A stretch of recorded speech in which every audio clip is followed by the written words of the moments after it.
In the early 1900s, the perilous truth about household cook Mary Mallon remained unknown, even to Mary herself. When she served her employees peaches and ice cream, they eagerly indulged, thrilled to savor her renowned dish once more. What ensued was a deadly enigma that would take decades to unravel. Typhoid Mary emerged as one of history's most infamous social outcasts, all due to a simple bowl of ice cream. Like most New Yorkers in the early 1900s, Mary Mallon was an immigrant. She arrived in New York from Ireland in 1883 and sought work doing the one thing she enjoyed, cooking.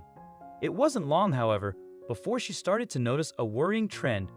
Weeks into every cooking job, the family she worked for would be struck by concerning symptoms: high fevers, splitting headaches, and terrible digestive woes that left them weak and exhausted.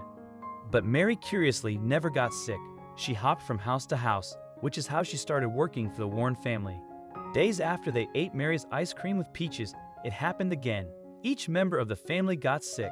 This time, however, Mary's employer didn't chalk it up to fate. Instead, Mr. Warren hired an investigator to find out why his family was suddenly suffering from typhoid, an uncommon disease for their part of Oyster Bay, Long Island. George Soper, the investigator, slowly tracked the illness's path in each household affected by typhoid. There was a common thread: an Irish cook. The problem was that as Soper reached for the cook, he learned something alarming about her history. The mysterious Irish cook, it turned out, had a habit of skipping town. Mary Mallon always left her employment as soon as a case of typhoid fever broke out, often conveniently forgetting to leave a forwarding address. By the time Soper found her working in the household of another family, he realized something terrible about Mary. Soper didn't yet have proof, but time would prove his hunch right. Mary Mallon was the first asymptomatic carrier of typhoid to be identified in the United States, and it wasn't difficult to figure out how she spread it to countless people. Typhoid usually spreads because the carrier didn't take the right hygienic precautions, such as washing their hands after going to the bathroom. When a cook who touches the food of every household member neglects to wash their hands, the results are messy. And that's exactly what happened with Mary. Whether it was because of her own exhaustion as an overworked cook or plain carelessness, it's likely that Mary didn't wash her hands before making meals for her employers, a fatally bad decision. Soper deduced that Mary's employers couldn't have contracted typhoid from her hot meals because the high cooking temperatures would have killed the deadly bacteria. That's when they identified the real source: Mary's famous ice cream served with peaches. Soper gave Mary the cold hard facts. All 7 families she worked for had contracted typhoid fever, and 1 little girl died. Even with this knowledge, Mary refused to be tested for typhoid until the police showed up at her door. The cook was shoved into an ambulance and taken to Willard Parker Hospital. For the next 4 days, a restrained Mary was forced to provide urine and stool samples, which yielded scary results. She was filled with typhoid bacteria. While in the hospital, the dirty truth about Mary's typhoid was finally pieced together. She was probably born with typhoid and had unknowingly transmitted it to countless people throughout her life. There was no telling how many more people she'd infect unless the doctors were able to cut it off at the pass. That is when Mary admitted that she hardly ever washed her hands. The authorities sentenced Mary to a short quarantine on North Brother Island.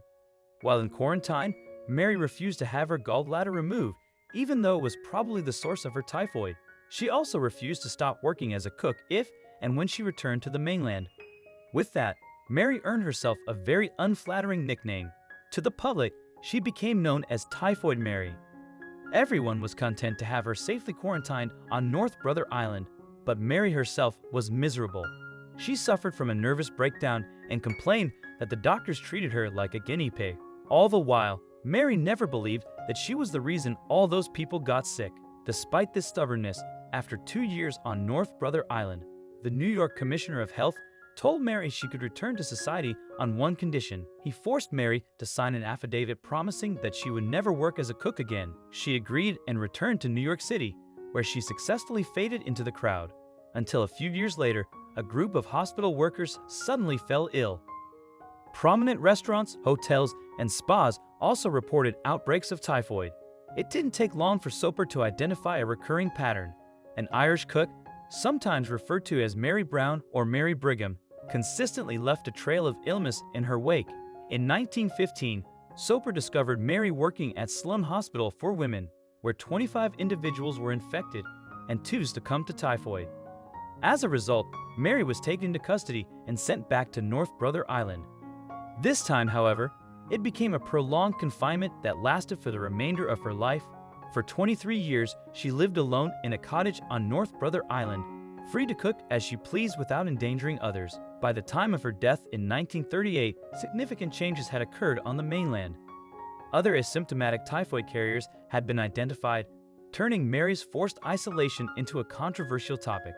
To this day, some estimates suggest that Mary may have inadvertently caused around 50 deaths, and it all began with a simple bowl of ice cream.